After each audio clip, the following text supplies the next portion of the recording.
Hello, BookTube. Our streak continues. I have a little more mail, 2 packages to be specific, and the streak is hanging on by its fingernails.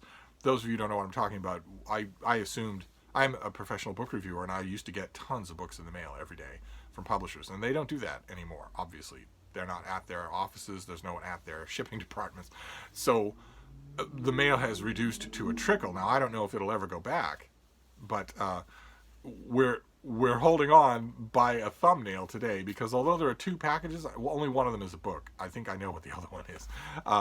So we've only got technically one book to look at today, but it does look to me like it's from a publisher and not from one of you. You have been sending me gifts in the mail, quite a few of them, and I'm very grateful and very touched. But I don't think that's this. I think this is from a publisher. I don't. This is put together just the way a publisher package would be. So that's kind of rare. Some publishers are doing it. Some of them have a very careful and methodically slow staff at their warehouses. That's wonderful. Oh, okay, all right. I think we saw this already. This is scheduled. The date on the pub sheet is early June. Don't know if that'll be true. This is by Andrew Phillips and J.C. Sharman, and it's called Outsourcing Empire: How Company States Made the Modern World. I can't remember if we saw this on this channel or not. It's Oxford? No, Princeton. It's Princeton.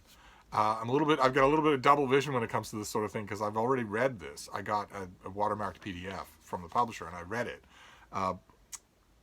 So I don't think we've seen this finished copy before. Let me tell you about it though. From Spanish conquistadors to British colonialists, the prevailing story of European empire building has focused on the rival ambitions of competing states. And this book takes a completely different view, and I think a much more warranted one. But as Outsourcing Empire shows, from the 17th to the 20th century, company states, not sovereign states, drove European expansion, building the world's first genuinely international system. And that was all the way from the East India Company to ExxonMobil today. ExxonMobil has its own army, has its own navy, has its own diplomatic corps. Company states were hybrid ventures, pioneering multinational trading firms run for profit with founding charters that granted them sovereign powers of war, peace, and rule. Those, like the English and Dutch East India Companies, carved out corporate empires in Asia, while other company states pushed forward European expansion through North America, Africa, and the South Pacific. In this comparative exploration, Andrew Phillips and J.C. Sharman explain the rise and fall of company states, why some succeeded while others failed, and their role as vanguards of capitalism and imperialism.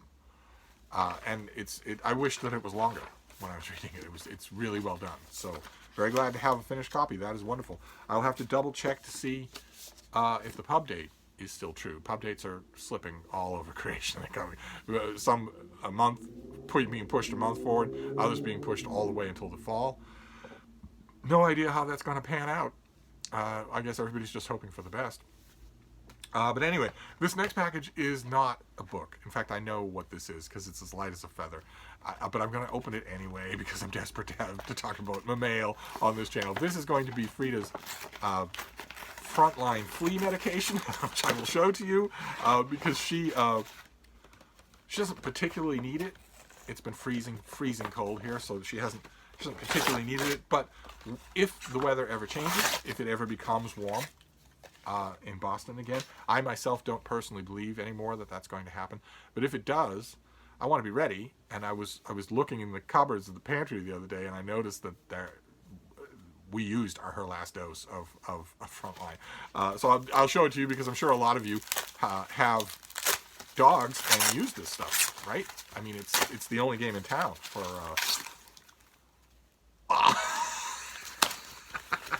Oh, no, baby. Hi, I was talking about you, but oh, hello. Hello, baby. Oh.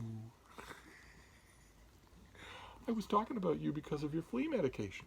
You don't have any fleas at the moment. I don't want that to change. You're a hairy dog. Lots of places for them to hide. Who are those people? This is not Frida's flea medication. This is incredible. It was so light, it never even occurred to me. This is not Frida's flea medication. This is for me. This package is for me.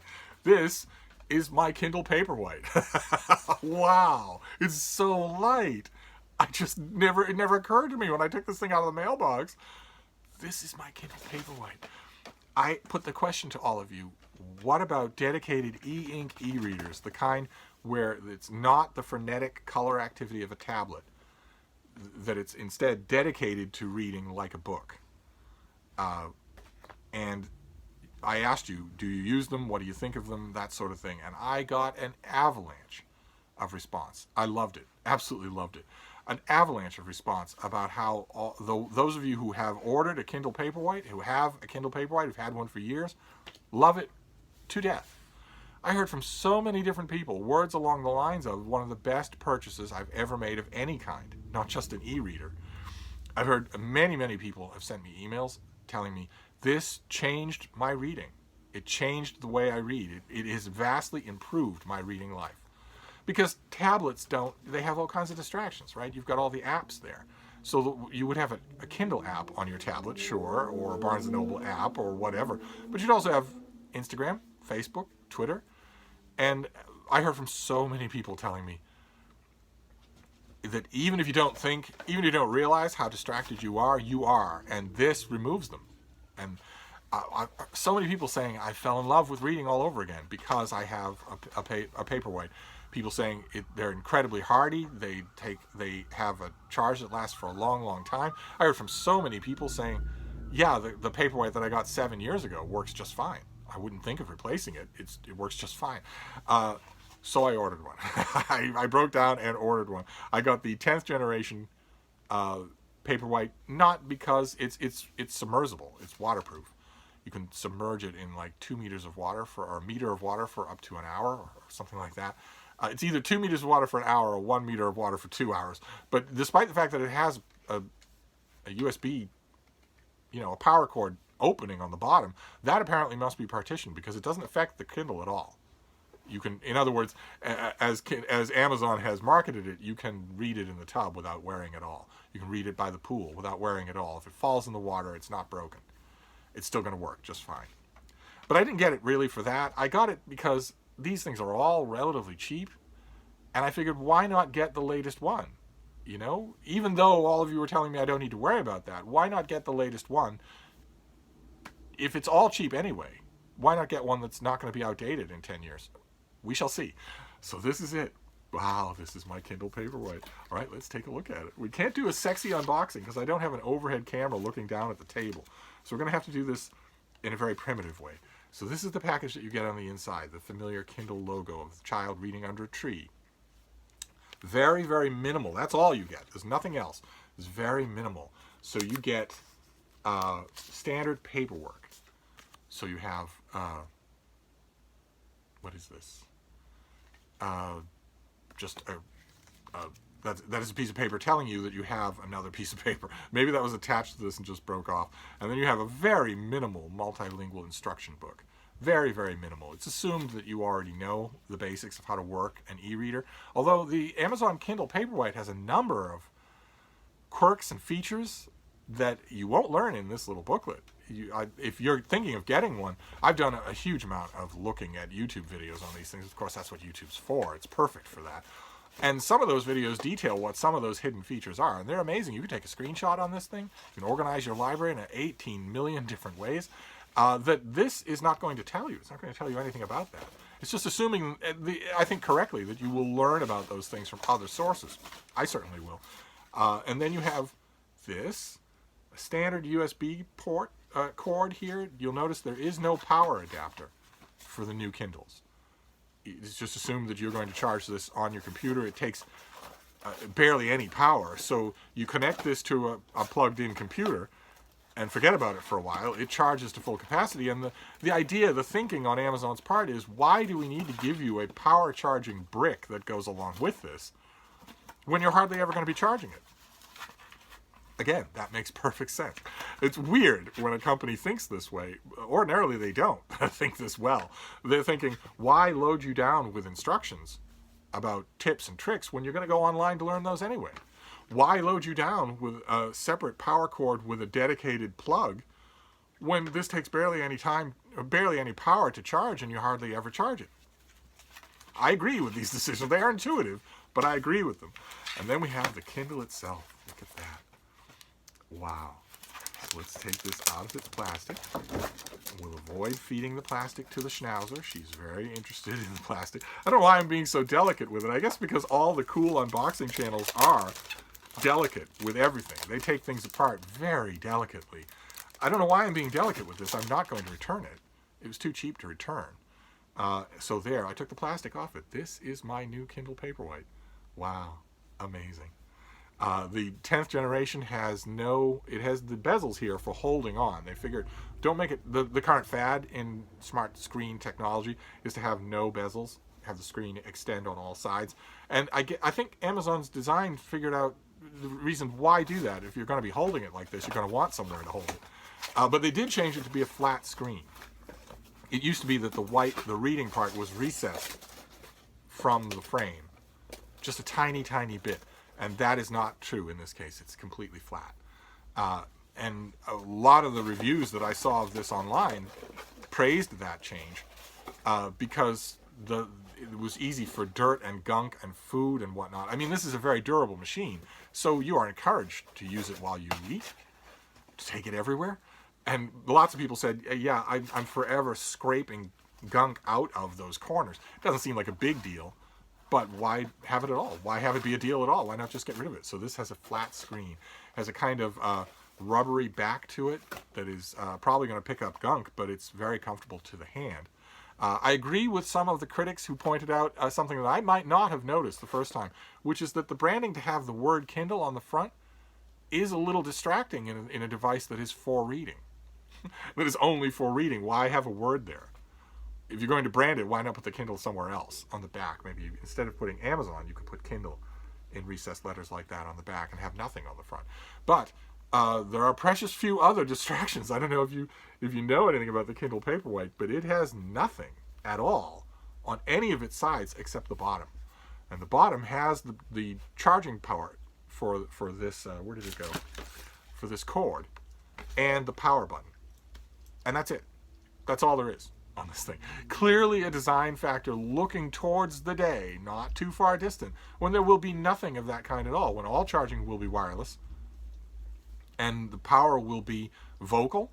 It'll be word enhanced, so you will set up a sample of your voice on your Amazon account, and then you'll be able to wake and sleep your device by saying, "Computer." Hello, computer.